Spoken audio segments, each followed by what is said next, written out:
Hello friend, तो कैसे हो आप लोग। Welcome to our channel most welcome smart name TV. तो नाम है तराशा। जानते हैं कि तराशा नाम का मतलब क्या होगा और तराशा नाम वाली लड़कियां कैसी होंगी, इस नाम का अर्थ क्या होता है और राशिफल क्या होगी। उससे पहले अगर अभी तक आपने हमारे चैनल को सब्सक्राइब नहीं किया तो जल्दी से सब्सक्राइब कर लीजिएगा और साथ वाले घंटी वाले बटन पर भी ज़रूर क्लिक कर दीजिएगा ताकि आपको आने वाली वीडियो की नोटिफिकेशन ज़रूर मिलती रहे। तो नाम है तराशा।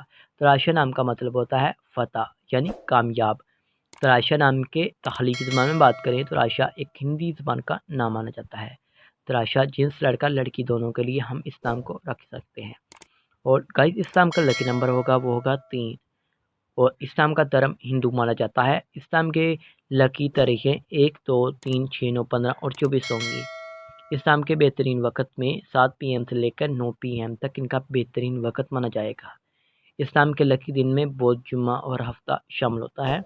अगर बात करें कि इस्लाम वाले लोग कैसे होंगे, तो आप अपनी ज़िंदगी को हमवार और बगैर परेशानियों के गुजारना चाहते हो।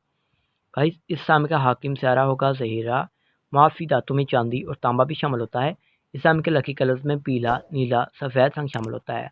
इस्लाम के मुआफ़ी पत्थरों में हीरा, लाजुल पत्थर, दूधिया पत्थर, सब्ज़ कीमती पत्थर शामिल होगा। उम्मीद करूँगा कि आज वीडियो आपको ज़रूर पसंद आई होगी।